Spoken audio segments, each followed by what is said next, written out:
अस्सलाम वालेकुम dear students, मैं हूं आपका इंस्ट्रक्टर आतिफ नसीम और ये है आपका YouTube channel science made sensible.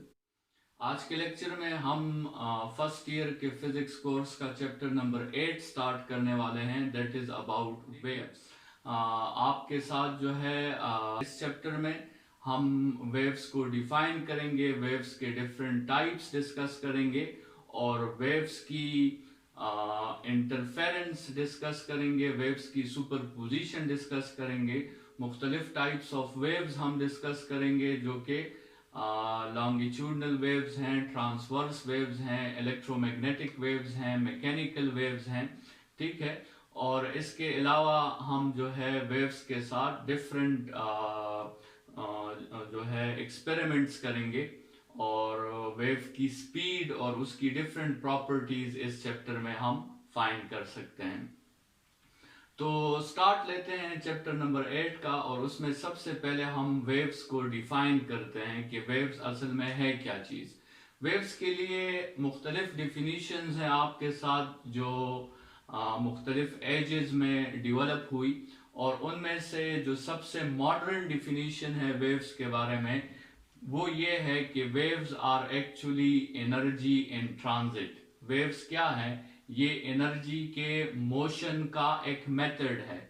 आप इस तरह कह सकते हैं कि वेव्स आर एनर्जी कैरियर्स, ठीक है।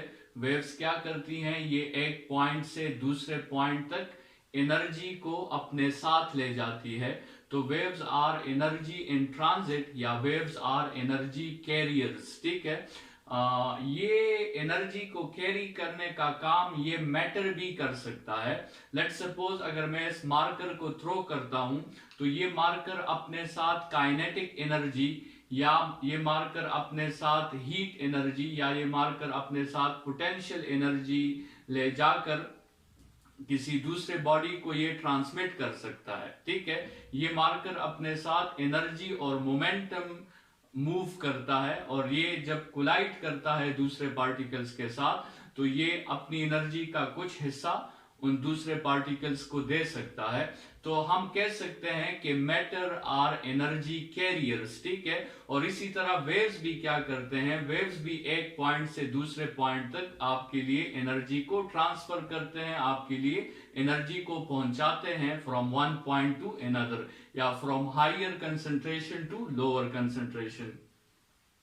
इसके अलावा वेव्स की एक दूसरी डिफिनीशन भी है कि it is disturbance produced in a medium and that disturbance then flows from higher concentration to lower concentration। और disturbance से यहाँ पे हमारा जो मतलब है, जो हमारी मुराद है वो एनर्जी है। so it is energy produced in a medium and that moves from one point to another। यहाँ पे ये बात याद रखें कि अगर आपके साथ एक खास किस्म की एनर्जी प्रोड्यूस हुई है तो हमने एक खास किस्म की एनर्जी यूज भी की होगी। मतलब ये एनर्जी प्रोड्यूस्ड का मतलब ये नहीं है कि ये law of conservation of energy के खिलाफ है और हमने जो है एनर्जी अपने आप से क्रिएट कर दी है। हमने क्रिएट नहीं की, हमने किसी मीडियम को एनर्जी प्रोवाइड की है और ये मीडियम वेव्स के जरिए अभी उस एनर्जी को डिस्ट्रीब्यूट करेगा throughout the whole medium from higher concentration to lower concentration. तो ये भी वेव्स की एक डिफिनीशन थी एक एज में।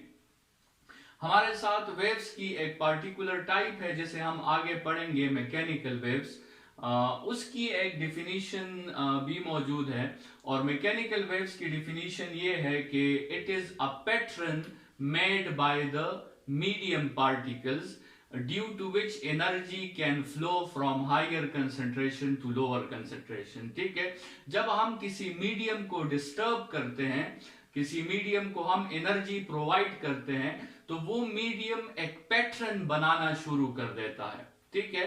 वो मीडियम के पार्टिकल्स जो हैं, चूंकि कि मीडियम के पार्टिकल्स आपके साथ इलास्टिक है, मीडियम के पार्टिकल्स के दरमियान इंटरमॉलिक्यूलर फोर्सेस हैं, तो वो उस इलास्टिसिटी और इंटरमॉलिक्यूलर फोर्सेस की वजह से जब आप एक मीडियम के पार्टिकल को डिस्टर्ब करते हैं तो वो मीडियम का पार्टिकल अपने साथ और पार्टिकल्स डिस्टर्ब करना शुरू कर देता है और इस लिहाज से मीडियम के पार्टिकल्स एक पैटर्न बनाना शुरू कर देते हैं जिन पैटर्न्स को हम आगे डिस्कस करेंगे मैकेनिकल वेव्स में, लेकिन उस पैटर्न की वजह से आपके साथ एनर्जी जो है वो स्प्रेड होती है और वो एनर्जी आपके साथ फैलती है उस पैटर्न की वजह से, और इस प्रोसेस को हम कहते हैं कि ये क्या है, ये असल में वेव्स हैं। ठीक है, तो वेव्स क्या है? वेव्स वो पैटर्न है जो मीडियम के पार्टिकल्स बनाते हैं in order to propagate or in order to spread the energy from higher concentration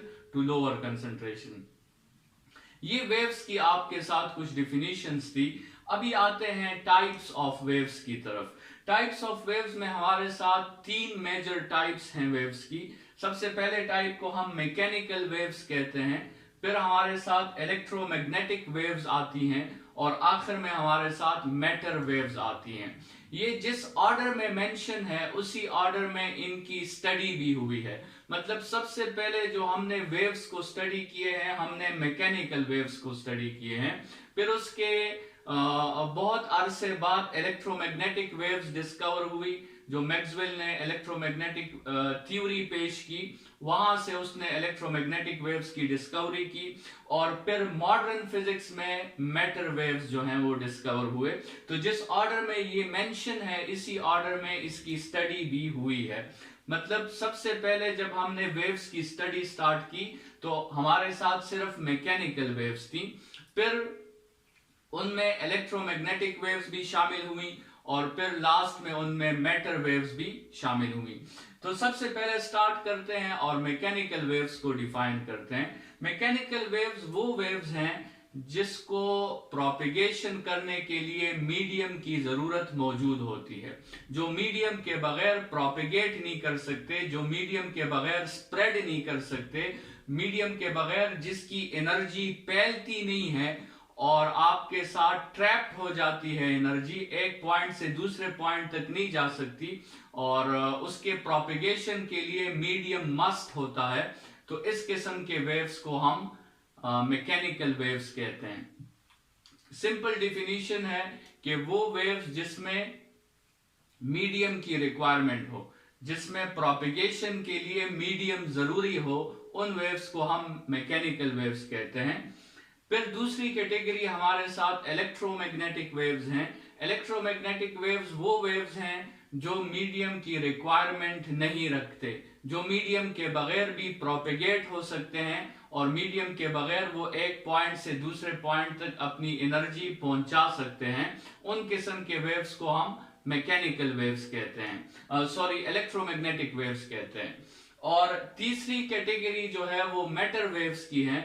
matter waves की कैटेगरी एसोसिएटेड है डी ब्रॉगले की हाइपोथेसिस के साथ। आपके साथ मॉडर्न फिजिक्स में एक साइंटिस्ट था डी ब्रॉगले, उसने ये हाइपोथेसिस की थी कि आपके साथ जितने भी मैटर है, वो जितने भी पार्टिकल्स हैं, they can also behave like waves. ठीक है, तो उसने एक हाइपोथेसिस की जो आगे साबित हो गई, लेकिन बहरहाल जब पार्टिकल वेव की तरह बिहेव करता है तो उन वेव्स के साथ या उन वेव्स को हम फिर मैटर वेव्स का नाम कहते हैं। और डी ब्रॉगले की हाइपोथेसिस के मुताबिक जिस भी पार्टिकल का मोमेंटम होगा उस पार्टिकल के साथ एक वेवलेंथ भी एसोसिएट हो जाएगी और उस वेव्स को फिर हम मैटर वेव्स कहते हैं या फिर हम उन वेव्स को पार्टिकल वेव्स कहते हैं। ठीक है, ये तो जनरली हमने तीनों टाइप्स जो हैं डिस्कस कर लिए, मैकेनिकल वेव्स, इलेक्ट्रोमैग्नेटिक वेव्स और पार्टिकल वेव्स। मैकेनिकल वेव्स की फिर हमारे साथ 2 फर्दर कैटेगरीज हैं जिनको हम ट्रांसवर्स वेव्स और लॉन्गिट्यूडनल वेव्स कहते हैं। इन सब टाइप्स ऑफ वेव्स पे हम एक डिटेल्ड लेक्चर बनाएंगे, उसमें हम इन सब को जो है एक्सप्लेन करेंगे, लेकिन फिलहाल यहाँ पर हमने सिर्फ टाइप्स ऑफ वेव्स ताकि आपको एक जनरल आइडिया मिल जाए कि आपके साथ कौन कौन से टाइप्स ऑफ वेव्स हैं। एक आपके साथ मैकेनिकल वेव्स है which require the medium for propagation, एक इलेक्ट्रोमैग्नेटिक वेव्स हैं which do not require the medium for propagation, और एक है मैटर वेव्स या पार्टिकल वेव्स जो डी ब्रॉगले की हाइपोथेसिस के बुनियाद पर हमने ये कैटेगरी भी डिफाइन की है। और अकॉर्डिंग टू डी ब्रॉगलेस हाइपोथेसिस वो वेव्स जो आपके साथ किसी पार्टिकल के मोमेंटम की वजह से उसके साथ एसोसिएट हो जाते हैं, वो वेव्स उन्हें हम मैटर वेव्स कहते हैं या उन्हें हम पार्टिकल वेव्स कहते हैं। वेव्स को अगर आप देखें तो वेव्स आपके साथ एक पीरियोडिक फिनोमेना है।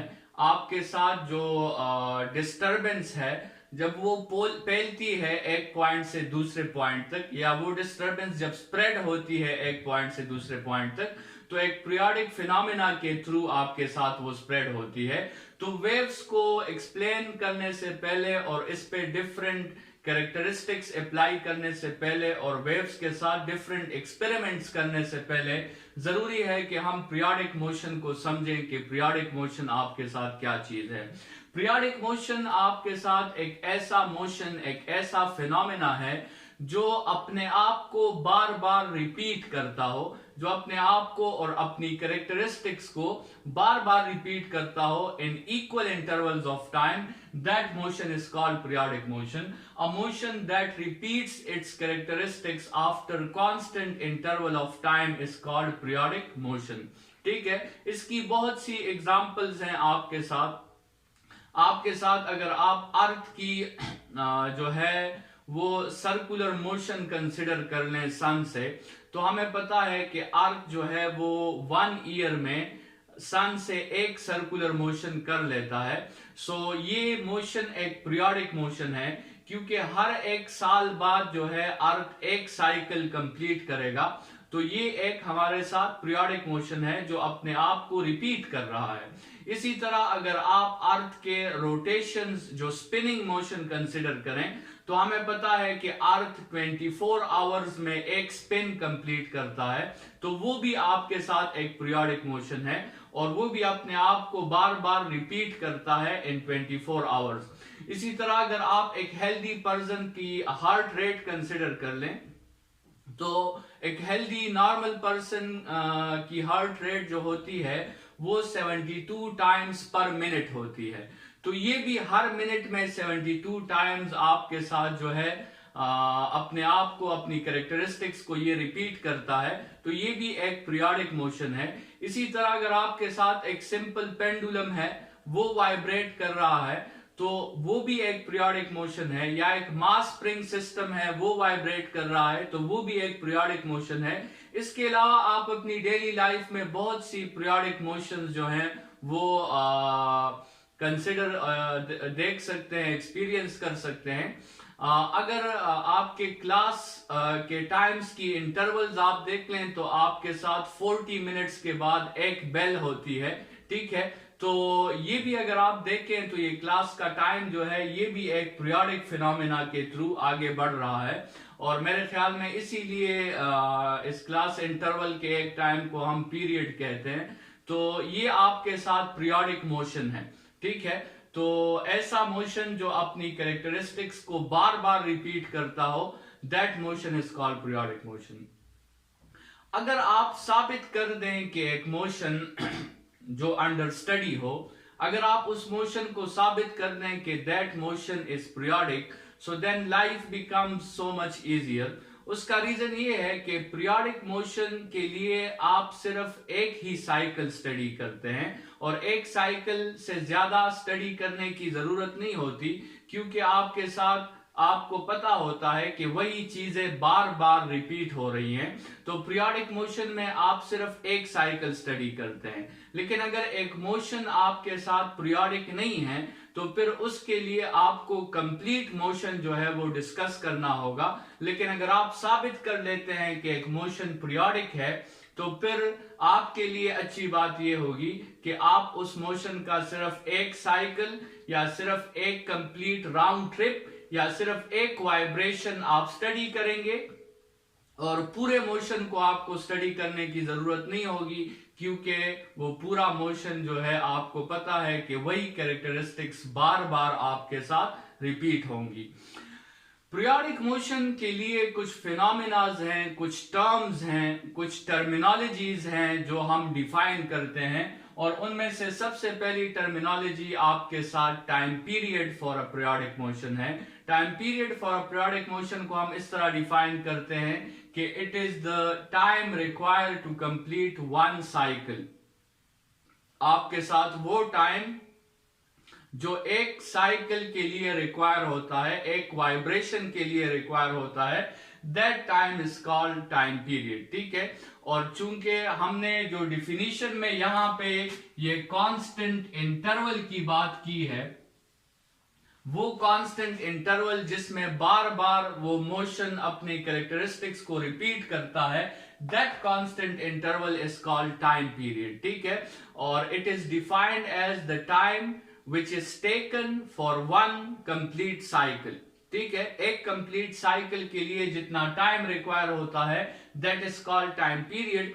और जैसे आपको पता है कि ये एक टाइम इंटरवल है, तो इसका SI यूनिट आपके साथ सेकेंड्स होगा, इसको हम सेकेंड्स में मेजर करेंगे। दूसरी फिनोमेना फिर आपके साथ फ्रीक्वेंसी है। फ्रीक्वेंसी जो है उसको हम इस तरह डिफाइन करते हैं कि it is the number of cycles per second. Frequency is defined as the number of cycles per second. ठीक है, और इसका जो आपके साथ यूनिट है दैट इज 1/सेकेंड। ठीक है, क्योंकि नंबर ऑफ साइकिल्स तो सिर्फ एक नंबर होगा, 3 साइकिल्स पर सेकेंड या 10 साइकिल्स पर सेकेंड, तो नंबर जो हमारे साथ न्यूमरेटर है उसमें तो सिर्फ एक नंबर होगा, तो उसका तो कोई यूनिट नहीं है, और पर सेकेंड तो मतलब डिनोमिनेटर में टाइम की इन्वॉल्वमेंट मौजूद है, तो इसलिए इसका SI यूनिट 1/सेकेंड है, और इसको हम हर्ट्ज कहेंगे। 1/सेकेंड को हमने अपना एक नाम दे दिया, हर्ट्ज। ठीक है, तो अगर किसी मोशन, पीरियोडिक मोशन की फ्रीक्वेंसी 3 साइकिल्स पर सेकेंड है, so we will say that the frequency of this periodic motion is 3 hertz. ठीक है, अच्छा यहां से आप ऑब्जर्व कर लें टाइम पीरियड और फ्रीक्वेंसी को, इन यूनिट्स को आप ऑब्जर्व करें तो आपको पता लग जाएगा कि आपके साथ टाइम पीरियड और फ्रीक्वेंसी का जो यूनिट्स हैं वो एक दूसरे के रेसिप्रोकल हैं। तो टाइम पीरियड और फ्रीक्वेंसी में एक बात याद रखें कि टाइम पीरियड और फ्रीक्वेंसी का प्रोडक्ट हमेशा 1 के इक्वल होता है, या फिर आपके साथ टाइम पीरियड और फ्रीक्वेंसी एक दूसरे के रेसिप्रोकल्स होते हैं। ठीक है, और या फिर इसका प्रोडक्ट हमेशा 1 के इक्वल होता है। वो आप क्रॉस मल्टीप्लिकेशन से वो फॉर्मूला भी लिख सकते हैं कि the product of time period and frequency is always equal to 1।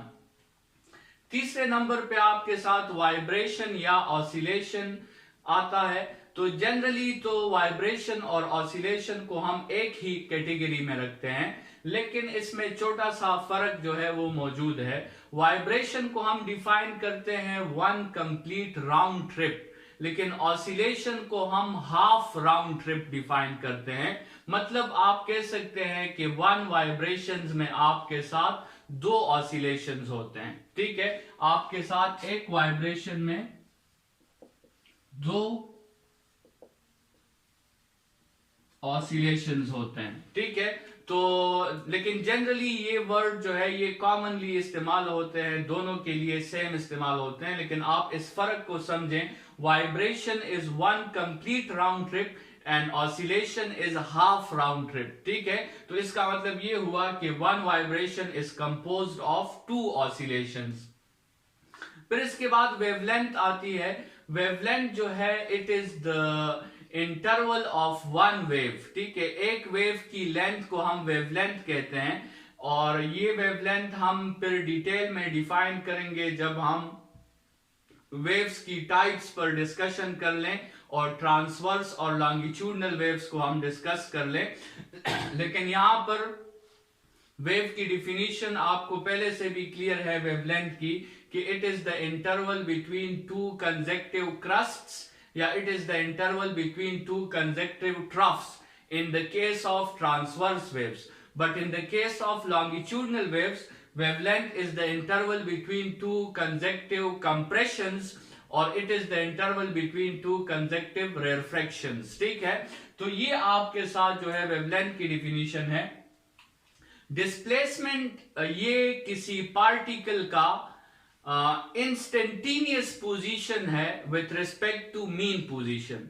the interval or the length between instantaneous position and the reference position is called displacement. ठीक है, आपके साथ जब हम एक पार्टिकल को डिस्टर्ब करते हैं तो वो पार्टिकल वाइब्रेशंस करना शुरू कर देता है, और जब वो पार्टिकल वाइब्रेशंस करता है तो वो अपने मीन पोजीशन से टू एंड फ्रो मोशन शुरू कर देता है। तो किसी खास लम्हे पर जब आप उसकी पोजीशन से मीन पोजीशन तक फासला फाइंड करते हैं, so that distance is called displacement. ठीक है, और एम्पलीट्यूड क्या है? Amplitude is the maximum displacement of a particle with respect to mean position, और ये सिर्फ उस वक्त पॉसिबल होता है जब कोई पार्टिकल या बिल्कुल क्रस्ट पर हो और या बिल्कुल ट्रफ पर हो, तो उस पोजीशन को हम जो है फिर एम्पलीट्यूड कहते हैं। ये डिटेल में आप तब समझेंगे जब हम टाइप्स ऑफ वेव्स पे एक लेक्चर बना लें,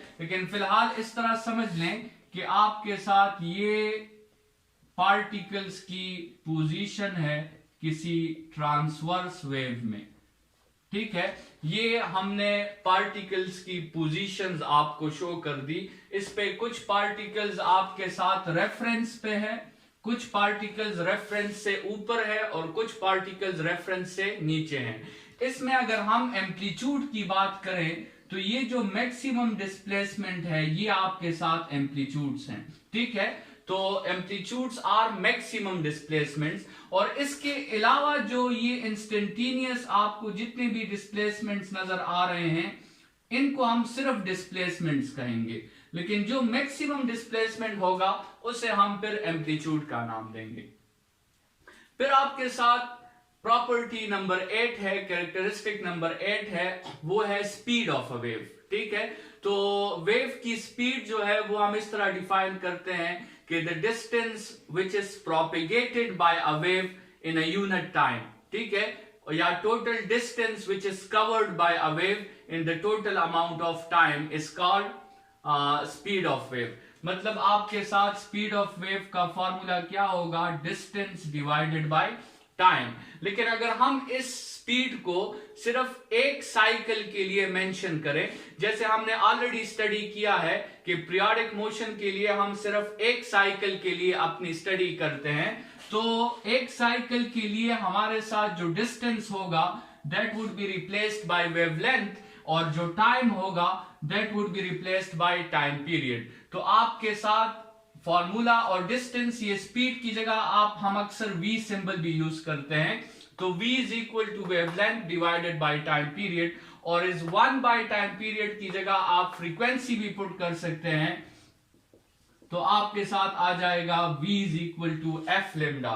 ये वो फॉर्मूला है जो स्पीड के लिए हम वेव्स के लिए यूज करते हैं, v is equal to F lambda. ठीक है, इस फॉर्मूला में आपके साथ 3 वेरिएबल्स हैं। इन 3 वेरिएबल्स में याद रखें कि जो आपके साथ फ्रीक्वेंसी है, frequency is a source property. Frequency आपके साथ क्या है? It is a source property. मतलब जो सोर्स वेव्स प्रोड्यूस करेगा वहां से हमें उसकी फ्रीक्वेंसी मिलेगी, और एक दफा अगर वेव प्रोड्यूस हो गई तो फिर आपके साथ उन वेव्स की फ्रीक्वेंसी चेंज नहीं होगी, वो वही रहेगी। लेकिन इस प्रॉपर्टी फॉर्मूला में जो 2 और चीजें आपको नजर आ रही हैं, स्पीड और वेवलेंथ, ये स्पीड और वेवलेंथ ये मीडियम प्रॉपर्टीज हैं। स्पीड और वेवलेंथ आपके साथ मीडियम प्रॉपर्टीज है, मतलब स्पीड और वेवलेंथ चेंज हो सकती है अगर कोई वेव अपना मीडियम चेंज कर दे। ठीक है, अगर कोई वेव अपना मीडियम चेंज करें तो उससे उस वेव्स की 2 प्रॉपर्टीज पे फर्क पड़ेगा, स्पीड पर और वेवलेंथ पर। फ्रीक्वेंसी कभी भी उसकी चेंज नहीं होगी क्योंकि फ्रीक्वेंसी आपके साथ सोर्स प्रॉपर्टी है। इसके अलावा जो है हमारे साथ प्रॉपर्टी नंबर 8 जो है वो एंगुलर फ्रीक्वेंसी है। आप उसके लिए एंगुलर फ्रीक्वेंसी भी डिफाइन कर सकते हैं। चैप्टर नंबर 7 में हमने इसका फॉर्मूला पढ़ा है कि angular frequency is equal to 2 pi F, और इसको आप डिफाइन कर सकते हैं the number of radians per second. आपके साथ जो लीनियर फ्रीक्वेंसी थी वो the number of cycles per second थी, लेकिन जो एंगुलर फ्रीक्वेंसी है वो आपके साथ the number of radians per second है। लास्ट में हमारे साथ एक दूसरी प्रॉपर्टी है जो हम पीरियोडिक मोशन के लिए डिफाइन करते हैं, और that is called the phase of a wave. Phase of a wave पे भी हम डिटेल में बात करेंगे। फिलहाल यहां पे आप इतना समझ लें कि फेज ऑफ अ वेव असल में किसी वेव की पोजीशन फाइंड करना है, किसी वेव की जो है स्टार्ट फाइंड करनी है, या किसी वेव की लोकेशन फाइंड करनी है कि वो कहां से स्टार्ट होता है। ठीक है, और ये फेज हम कंपैरिजन के साथ फाइंड करेंगे।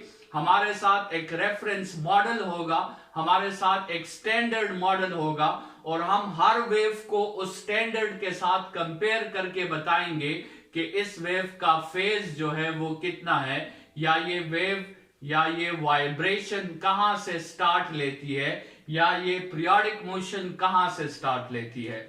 तो आज के लेक्चर में हमने जनरली वेव को डिफाइन किया, वेव की टाइप्स को हमने जो है शॉर्टली डिस्कस किया, और फिर हमने वेव्स के लिए कुछ कैरेक्टरिस्टिक्स डिस्कस किए जो हर वेव के लिए फाइंड करना जरूरी है।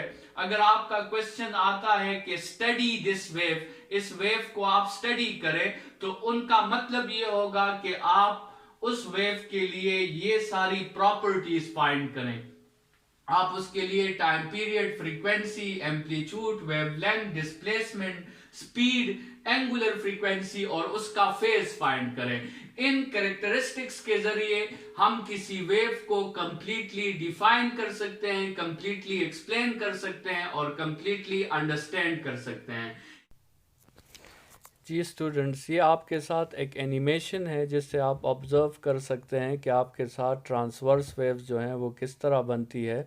इसमें आप पहली बात तो ये ऑब्ज़र्व करें कि आपके साथ जो वाइब्रेटर है वो वाइब्रेट हो रहा है और वेव्स की प्रोडक्शन आपके साथ हो रही है। तो इस वाइब्रेटर की ज़रूरत जो है वो हमने स्टार्ट में डिस्कस की थी कि सोर्स के प्रोडक्शन के लिए एक वाइब्रेटर जो है वो होना चाहिए जिसकी वजह से आपके साथ वाइब्रेशंस क्रिएट हों। इसके अलावा आप जो है इस वेव को देखें तो आपको स्लो मोशन में अंदाज़ा हो सकता है कि आपके साथ हर पार्टिकल जो है वो अप एंड डाउन आपके साथ मोशन कर रहा है, और ये एक ट्रांसवर्स वेव है। इसमें अगर आप देखें तो पार्टिकल्स आपके साथ सिर्फ ऊपर नीचे मूव हो रहे हैं और आपके साथ जो है वेव आगे राइट की तरफ बढ़ रही है।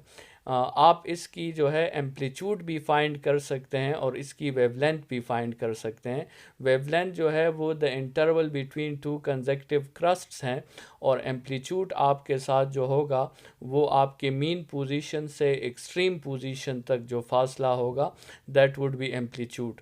ठीक है, तो ये असल में आपके साथ एक ट्रांसवर्स वेव है, और आप जो है क्रस्ट से लेकर क्रस्ट तक इसका वेवलेंथ जो है वो आप फाइंड कर सकते हैं।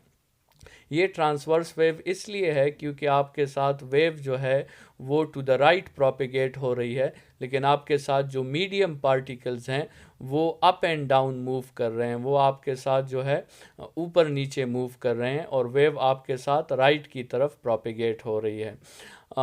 इस वेव में स्पीड आपके साथ जो है वो कांस्टेंट है, और अगर हम इस वेव की फ्रीक्वेंसी को इंक्रीज़ कर लेते हैं, अभी थोड़ी देर में आप देखेंगे कि इस वेव की फ्रीक्वेंसी को हम इंक्रीज़ कर लेंगे तो उसमें आपको ये दिखाई देगा कि फ्रीक्वेंसी को इंक्रीज़ करने से आपकी वेवलेंथ जो है वो डिक्रीज़ हो जाती है। वो उस फार्मूला के मुताबिक जब फ्रीक्वेंसी इंक्रीज़ होती है तो वेवलेंथ डिक्रीज़ हो सकती है अगर आपके साथ स्पीड कांस्टेंट हो। फार्मूला हमारे साथ था v is equal to F lambda के फार्मूला से आप ये केस एक्सप्लेन कर सकते हैं कि जब फ्रीक्वेंसी इंक्रीज़ हो जाए तो आपके साथ वेवलेंथ जो है उसमें डिक्रीज़ आ सकता है। ये आप वेव को स्टडी कर रहे हैं, ये एक ट्रांसवर्स वेव है आपके साथ जिसमें, और ये अभी आप देखें इसकी फ्रीक्वेंसी हमने बढ़ा दी है, तो फ्रीक्वेंसी के बढ़ने से आप इसकी वेवलेंथ देख सकते हैं कि इसकी वेवलेंथ आपके साथ डिक्रीज़ हो गई है। तो ये इन्वर्स प्रोपोर्शनलिटी है फ्रीक्वेंसी और वेवलेंथ में। जब आपके साथ स्पीड जो है वो कांस्टेंट हो तो उस वक्त फ्रीक्वेंसी और वेवलेंथ आपस में इन्वर्सली रिलेटेड होते हैं। तो ये एक एनिमेशन है जिससे आपको ट्रांसवर्स वेव के बारे में अंदाज़ा हो सकता है कि वो कैसे क्रिएट होते हैं, और एक वाइब्रेटर के हेल्प से हम उसकी फ्रीक्वेंसी को इंक्रीज़ और डिक्रीज़ कर सकते हैं। अभी इसकी फ्रीक्वेंसी को डिक्रीज़ कर दिया गया है, तो आप इसकी वेवलेंथ को देख सकते हैं।